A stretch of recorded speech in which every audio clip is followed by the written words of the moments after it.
자, 안녕하세요. 우리 온라인 학습 세 번째 시간입니다. 오늘은 메소포타미아 문명하고 이제 이집트 문명에 이어서 인도와 중국 문명에 대해서 알아보도록 할 겁니다. 우리가 지난 시간에 메소포타미아 문명하고 이집트 문명을 비교 분석하는 데 좀 초점을 맞췄다고 한다면 오늘은 인도 문명과 중국 문명의 개별적인 특성에 대해서 좀 살펴보도록 할 겁니다.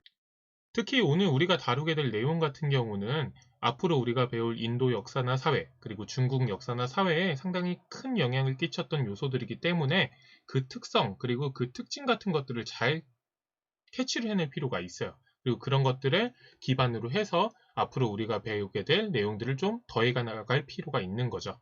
자, 그럼 오늘은 인도와 중국 문명의 틀, 그리고 기본 어떻게 보면 바탕이 되었던 시기를 유심히 살펴보도록 합시다. 먼저 인도입니다. 인도는 기본적으로 북서쪽과 북동쪽에 각각 큰 산맥 하나랑 큰 강이 하나씩 위치합니다. 북서쪽에는 힌두쿠시 산맥과 인더스강, 북동쪽에는 히말라야 산맥과 겐지스강이죠. 자, 그 중에서 최초로 문명이 탄생했던 지역은 북서쪽 지역이었던 인더스강 유역입니다. 자, 이 인더스강 유역에 원래 살고 있던 사람들이 인더스강을 기반으로 해가지고 문명을 세워나가고 발전시켜 나가고 있었어요. 그리고 이 인더스강 주변에 있던 힌두쿠시 산맥 바깥에 있던 외부인들이 이제 이 힌두쿠시 산맥을 넘어서 인더스강에 들어오기 시작을 하고 그러면서 점차 인더스강을 넘어서 겐지스강까지 문명의 어떻게 보면 영향력이 넓어져 가기 시작을 합니다. 세력권이 넓어져 가기 시작을 하는 거죠. 그리고 그러한 어떻게 보면 이동과 발전 과정에서 우리가 알고 있는 인도의 기본적인 형태가 만들어져 간다고 생각하시면 되겠습니다. 자, 근데 가운데 보면 이제 그 큰 대륙 가운데 보면 데칸 고원이라는 곳이 있죠. 상당히 높은 고지에 평평한 평원이 펼쳐져 있다는 거예요. 대략 평균 고도가 한 800m 정도가 되는데 그 정도면 상당히 높은 거고 평원이 펼쳐져 있기는 하지만 기본적으로 워낙에 험준한 지역이다 보니까 인도 북부 세력들이 남부로 세력을 뻗쳐나가는데 상당히 큰 장애물이 됩니다. 이 데칸 고원이.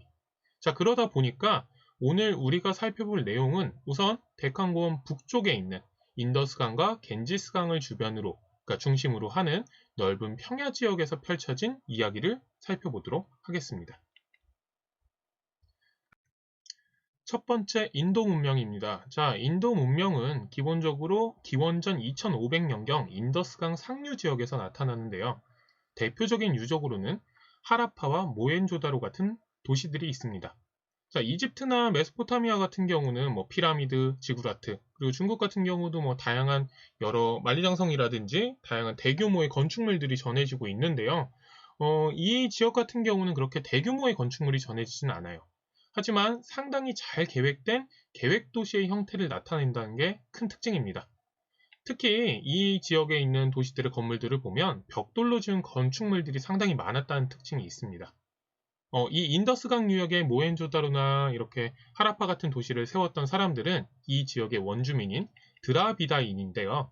이 드라비다인 같은 경우는 훗날 나오는 아리아인들보다는 훨씬 어두운 피부색을 띠고 있고요. 그리고 현재는 주로 인도 남부라든지 방글라데시 지역에 거주한다고 합니다.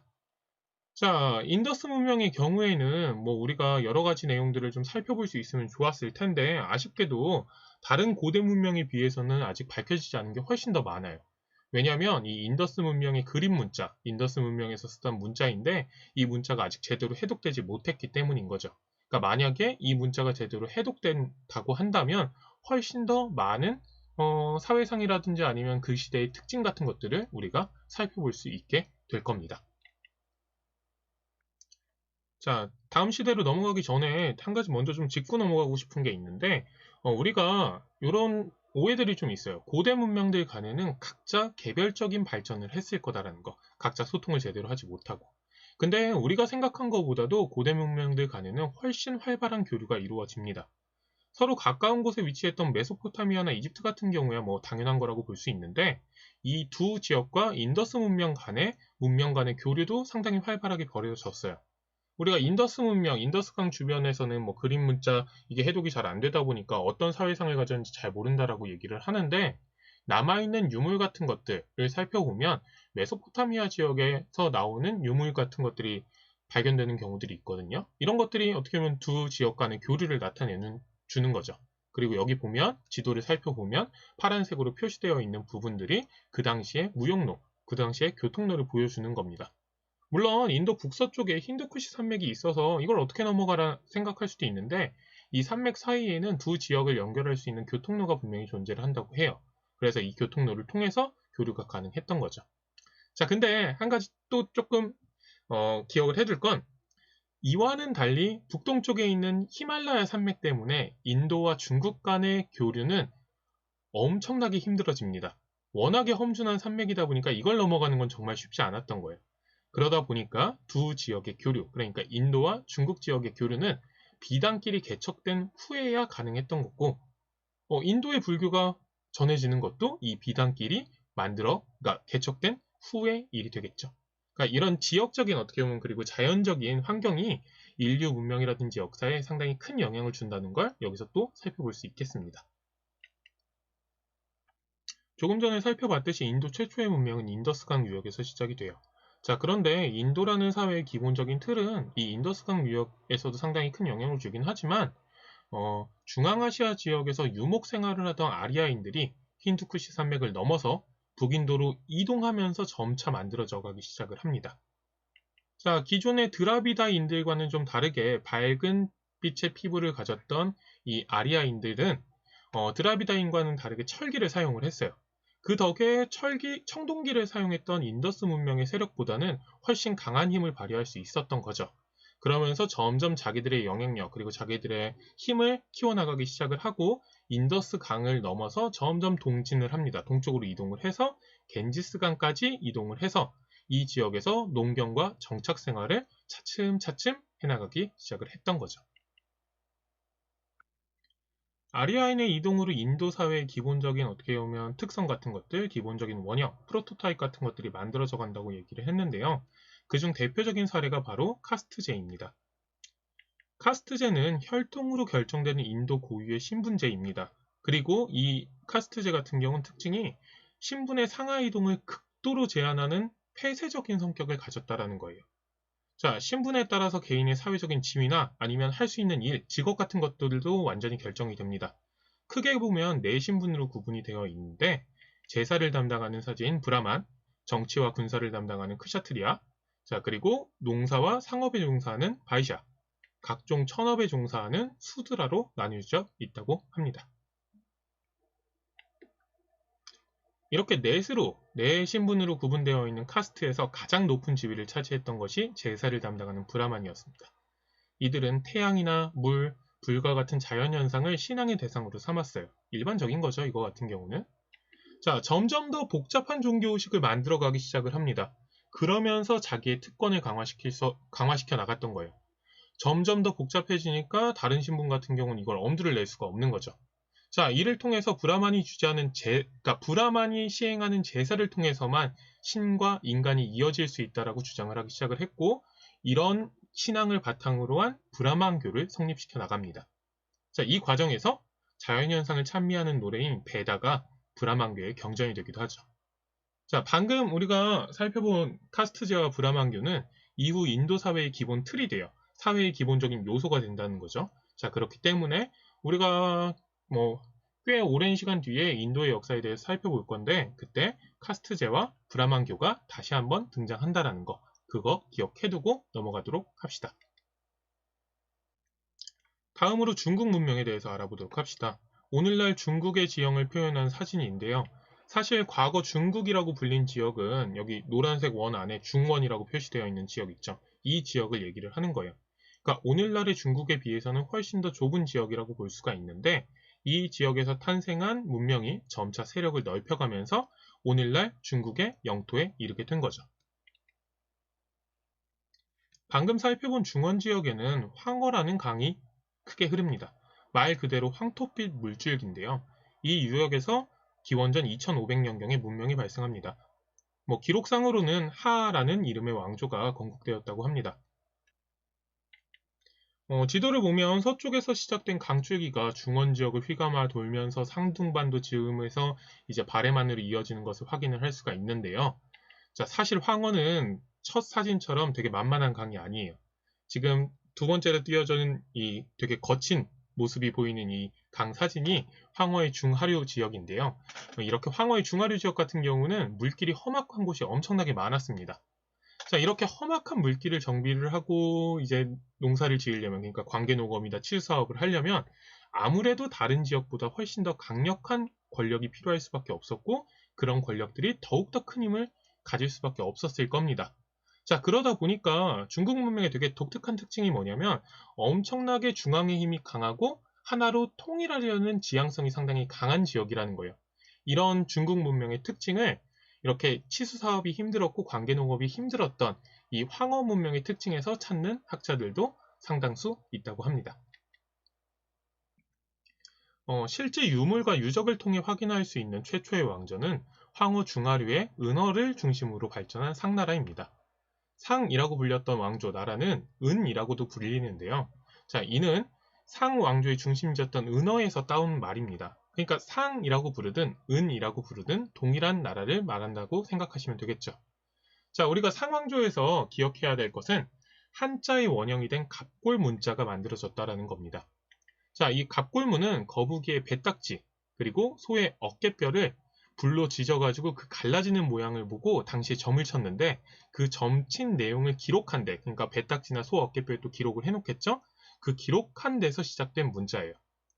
자, 그러다 보니까 이 문자 내용들은 되게 국가의 중대사를 신에게 묻는 내용들이었을 거예요. 왜냐면은 국가 차원에서 점을 치면서 만들어 놓은 글자이니까, 그러니까 문자, 기록이니까. 자, 이를 통해서 또 한 가지 알 수 있는 거, 이 갑골문을 통해서 우리가 알 수 있는 건 문자를 썼다는 건 당연한 거고, 자, 은 왕조가 신의 권위를 빌려서 정치를 운영했다라는 거죠. 점을 통해서 중대사를 결정한 거잖아요. 그럼 결정된 내용은 신의 명령이 되겠죠. 자, 이런 것을 뭐라고 하냐면 제정일치의 신정국가 체제였다라고 얘기를 합니다. 제사, 그러니까 종교와 정치가 하나였다라는 거죠.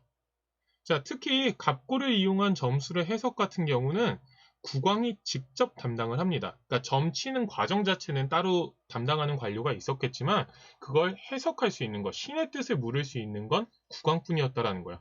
그만큼 국왕의 힘이 강했다라는 걸 또 짐작해 볼 수가 있겠죠. 갑골문에는 국가의 중대사를 점친 내용이 많다고 했잖아요. 자, 그러니까 전쟁의 승패를 묻는 내용도 상당히 많았습니다. 우리가 이길 수 있을까요? 없을까요? 자, 그 중에서 어떤 내용이 많냐면 당시 그러니까 상왕조의 중심지의 서쪽에서 주방이라고 불리던 세력이 점점 힘을 키워나가고 있었는데 이 주방은 주나라라고 생각을 하시면 돼요.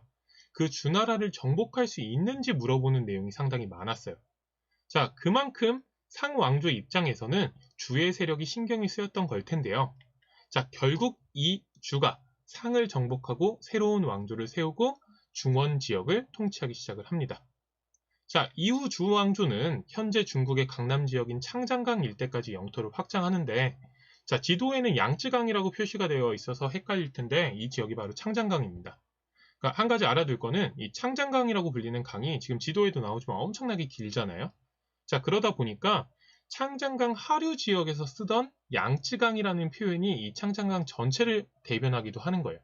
그러니까 각 지역마다 상류 지역, 중류 지역, 하류 지역마다 각각 불리는 이름이 조금씩 다른데 하류 지역에서 불렸던 이름이 양쯔강이었고 전체적으로 보면 창장강이었다라고 생각하시면 되겠습니다. 자, 영토를 확장한 주왕실은 수도인 호경, 자기들 수도가 이제 호경이잖아요. 그 호경을 중심으로 한 중앙 지역은 왕이 직접 다스려요.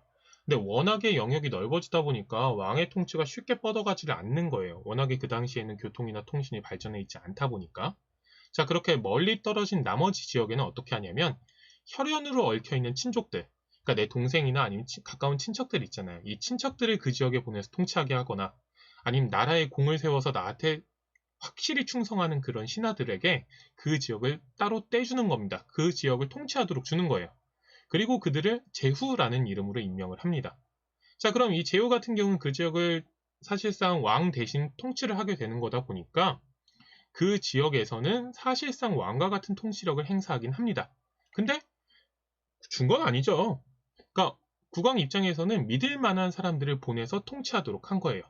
대신에 세금이라고 볼 수 있는 조공을 때마다 왕에게 바치게 하고 왕실이 만약에 위기에 처하면 군대를 보내서 왕실을 지킬 의무를 지어준 거죠.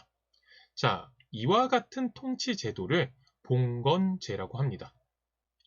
즉, 봉건제는 중앙에 직할지는 왕이 직접 통치를 하되 너무 멀어서 통치하기 힘든 지역은 친족과 공신들을 제후로 봉하여 통치하는 제도입니다. 봉이라는 게 봉건제의 특수한 어떻게 보면 용어예요. 일종의 임명인데 이 봉해지게 되면은 그 지역을 사실상 세습할 수도 있게 되는 겁니다. 임명은 어떻게 보면 관료를 임명하는 거니까 세습은 말이 안 되는 거잖아요. 시장 아들이 시장이 될 수는 없는 거잖아요. 근데 제후를 봉했다라고 하면 그 제후의 아들이 또 제후의 역할을 하면서 왕에게 충성을 바칠 수 있도록 한 거죠. 그러니까 임명하고 봉하다라는 건 약간 차이가 있다라는 거 기억해 두실 필요가 있습니다. 근데 또 좀 특이한 건 표를 살펴보면 제후도 자신이 받은 지역을 경, 대부, 사라고 불리는 이들에게 또 나눠줄 수 있었다라는 거예요. 그러니까 제후 입장에서도 전체적인 통치가 또 힘들 수도 있으니까 그걸 또 경, 대부, 사에게 봉해줄 수 있었다라는 거죠. 왕이 그랬던 것처럼 토지를 나눠주고 군역과 공납, 그러니까 군대를 보내고 세금을 바칠 수 있도록 했던 겁니다. 즉, 봉건제라는 건 기본적으로 넓어진 영토를 통치를 하고 많아진 백성을 통치를 할 때 어떤 방법이 효율적일까를 생각을 했던 거예요. 중앙에서 전체적으로 통치하기에는 아직 뭐 기술 발전이라든지 교통통신의 발전이 좀 힘드니까 떼주긴 해야겠어. 근데 그 떼줄 때 어떤 사람들을 떼줄까 막 고민을 하다가 최대한 믿을 수 있는 애들을 떼준 거죠. 왜냐하면 그래야지만 멀리서도 딴 생각을 하지 않을 테니까. 이게 봉건제의 기본적인 핵심입니다. 자, 그렇다면 이 봉건제는 어떻게 유지되었을까요? 자, 어떤 제도든지 간에 그 제도가 원활히 유지되기 위해서는 제도 시행을 뒷받침해줄 만한 명분과 어떻게 보면 구성 원리 같은 것들이 필요합니다. 자, 봉건제에서는 그게 바로 종법제, 천명사상, 덕치주의입니다. 종법제 같은 경우는 직계 적장자를 중심으로 한 친족 간의 규범, 천명사상은 왕이 하늘의 명으로 천하를 다스린다는 사상이죠. 뭐 천명사상은 대충 이해가 될 수도 있을 것 같은데 종법제는 좀 구체적으로 살펴볼 필요가 있겠죠. 직계, 적장자, 친족, 규범 뭐 이런 단어들이 좀 어려우니까요. 자, 이걸 우리가 이해를 하기 위해서 아직은 좀 익숙하지 않으니까 주 왕실이 상을 무너뜨리고 황허강 유역을 지배하게 된 그 시점으로 돌아가 보도록 합시다.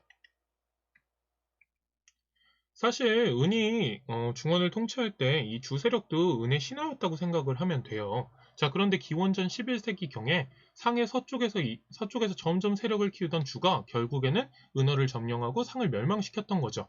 자, 이걸 주 왕실에서는 역성혁명이라고 했습니다. 자, 왕실의 성이 뒤바뀐 사건이라는 거죠.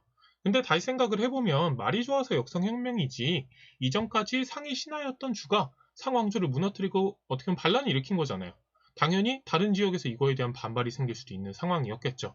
주 왕실은 어떻게 해서든 자기들의 정복을 정당화시킬 필요가 있었을 거예요. 그리고 점점 더 영역이 커지는데 어떻게 내가 이걸 통치를 할 때 욕을 안 먹고 반발을 안 살까? 이게 상당히 중요한 시점이 됐던 거죠.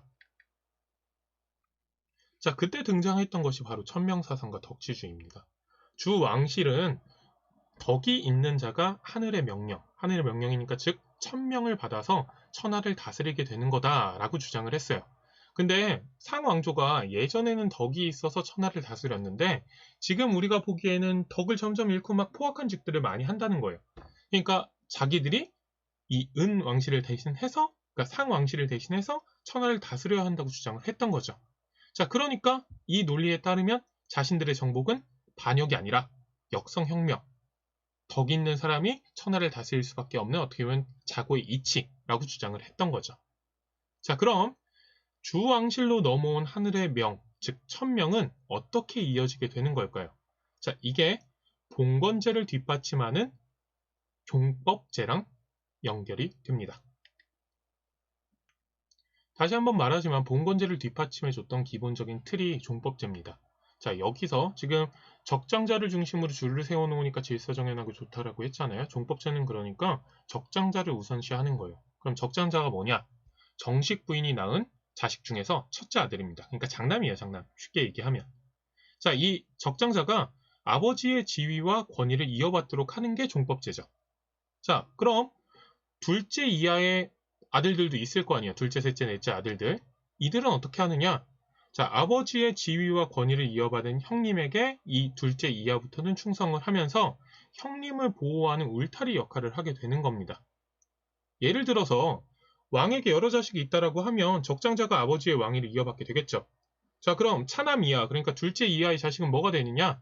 왕보다는 급이 낮은 제후로 임명이 돼서 왕에게 충성하도록 하는 거죠. 자, 그럼 제후도 마찬가지예요. 제후의 경우에도 그 제후의 자리를 제후의 적장자가 이어받게 될 거고, 제후의 둘째 아들 이하부터는 그거보다 급이 좀 낮은 경대부가 되어서 제후를 또 뒷받침해 주게 되는 거죠. 그러니까 이 종법제는 뭐냐면 혈연 관계를 토대로 해가지고 사회에 어떻게 보면 특히 지배층의 질서를 질서정연하게 정비하겠다라는 원리라고 생각을 하시면 돼요. 그리고 이 원리가 실현된 게 바로 봉건제고, 종법제라는 원리를 기반으로 해서 봉건제가 실행됐다고 생각하시면 돼요. 자, 다양한 인간관계 중에서도 가장 끈끈한 게 뭘까요? 뭐 아니라고 생각하는 사람들도 있을 수 있겠지만 가족 관계이겠죠. 이 가족 관계를 통해서 가족 관계에 어떻게 보면 높고 낮음을 통해서 사회의 질서의 높고 낮음을 결정하고 유지하려고 했던 게 종법제와 봉건제의 기본적인 틀이라고 생각하시면 되겠습니다.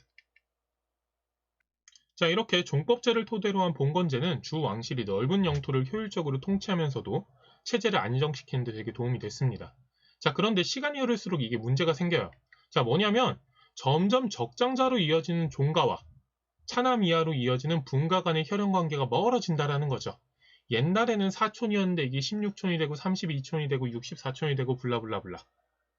우리 이웃 사촌보다 못한 관계가 될 수 있다라는 거예요. 자, 크게 보면 원래는 한 가족이나 마찬가지였기 때문에 분가가 종가, 그러니까 제후 집안이 왕실을 따르고 충성하는 것이 당연하다고 여겨졌던 건데, 시간이 흐를수록 종가인 왕실과 분가인 제후 사이의 관계가 점점 멀어지는 겁니다. 그 결과 제후들이 점점 왕실의 말을 안 듣겠죠. 또 그 결과 주왕실의 권위는 약해지게 되는 겁니다. 자, 이러한 한계가 결국 주왕실의 반기를 드는 제후가 나타나게까지 하는 거고, 결국에는 이 점점 주왕실의 권위가 무너지면서 봉건제가 큰 힘을 잃게 되고 새로운 시대가 펼쳐지게 됩니다. 결말을 알아보기 전에 우리가 주나라에 대해서 조금 더 짚고 넘어갈 게 있기는 해요. 뭐냐면 앞으로 중국사를 배우기 위해서는 주나라 제도를 꼭 기억해 둘 필요가 있다는 겁니다. 주나라의 기본적인 특징도 포함해서. 왜냐하면 이후 중국 사상의 중심을 유교가 차지를 하는데요. 이 유교를 성립한 공자가 가장 사회적으로 아름다웠던 시절, 이상으로 생각했던 시절이 바로 주나라 때이기 때문이에요. 자, 공자는 쉽게 설명하면 뭐냐면 주나라 덕후라고 생각하시면 돼요. 그러니까 즉 유교 사상은 이 주나라 때 있었던 혈연을 기본으로 한 사회관계를 상당히 중시합니다. 혈연의 가깝고 먼 관계인 가족 질서가 사회 질서의 바탕이 되어야 한다고 생각했던 게 바로 유교입니다. 그리고 그 대표적인 예가 종법제를 기반으로 한 봉건제고요. 자, 이 외에도 주나라 때 실시되었다고 전해지는 토지제도로 정전제라는 게 있는데, 토지를 구등분한 다음에 여기 그림에 나와 있죠. 자, 8가구가 각각 자기 땅을 어떻게 보면 경작을 하고 가운데 있는 땅을 공동으로 경작해가지고 세금으로 납부하도록 한 거예요. 자, 이 정전제는 혈연 관계를 바탕으로 한 봉건제랑 함께 중국 후대의 여러 왕조들에게 이상적인 사회 모습으로 여겨집니다. 자, 물론 현실과 이상의 차이는 분명히 있겠죠. 이상적인 걸 실현한다고 해도 훗날에 한나라나 당나라나 다양한 나라들이 정전제나 봉건제를 기반으로 해가지고 다양한 제도를 실시한다고 하더라도 사회가 너무 변했기 때문에 분명 현실과 이상의 차이는 있을 수 있습니다. 하지만 앞으로 우리가 중국 역사를 살펴볼 때 주나라의 역할, 주나라의 어떻게 보면 위상 같은 것들이 상당히 컸다라는 건 기억해둘 필요가 있겠죠. 이제 마무리입니다. 봉건제의 한계에 대해서 우리가 설명을 했듯이 시간이 흐를수록 왕실과 제후의 관계가 멀어지게 되면서 주 왕실의 권위가 추락합니다. 결국 제후가 주 왕실의 통치를 따르지 않는 지경까지 이르게 되고, 이때 외부의 이민족인 견윤족이 침입을 하면서 주나라의 수도인 호경이 함락되고 러양으로 천도하는 사태가, 그러니까 수도로 옮기는 사태가 벌어집니다. 이게 기원전 770년의 일인데요. 이때부터를 동주시대라고 부릅니다. 서쪽에 있었던 호경에서 동쪽에 있는 러양으로 천도를 했다라는 거죠. 생각해보면 주 왕실이 위기에 처했지만 어떤 제후도 주 왕실이 견융족을 물리치는 데 도움을 주지 않았던 거예요. 그러니까 뭐냐면 결국 이때부터 주 왕실에는 왕이라는 이름만 존재를 하게 되는 겁니다. 워낙에 관계가 멀어지다 보니까 제후들이 왕실에 대해서 신경 쓰지도 않고 도와줄 생각도 없었던 거죠. 실제 권력은 그럼 누가 갖고 있냐? 지방에서 성장했던 제후들이 휘두르게 되는 거죠.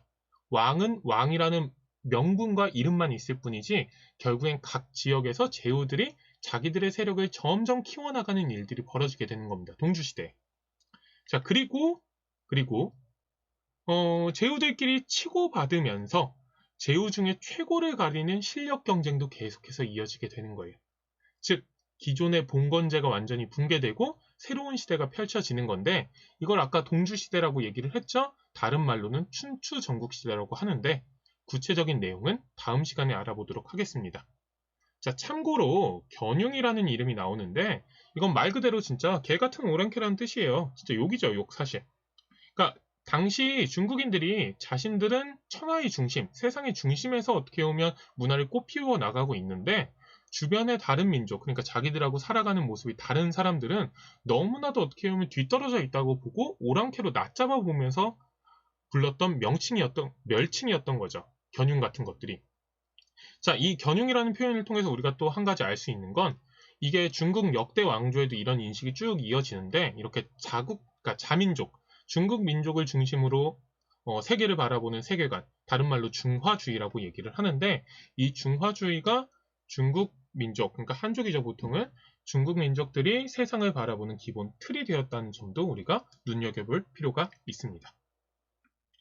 이렇게 해서 우리가 2시간에 걸쳐서 4대 문명에 대해서 살펴봤고요. 인도 문명하고 중국 문명 같은 경우는 시작할 때 얘기를 분명히 했지만 이 인도 문명에서 나왔던 카스트제나 브라만교, 그리고 중국 문명에서 나왔던 봉건제라든지 아니면 뭐 정정제 같은 그런 사회 제도들이 훗날 인도와 중국에도 상당히 큰 영향을 준다는 거 잊지 않으셔야 합니다. 자, 다음 시간부터는 우리가 아까 잠깐 얘기했던 동주시대, 다른 말로 춘추전국시대를 시작으로 중국의 역사에 대해서 구체적으로 살펴보도록 하겠습니다. 자, 그럼 오늘 수업은 여기까지 하도록 하겠습니다.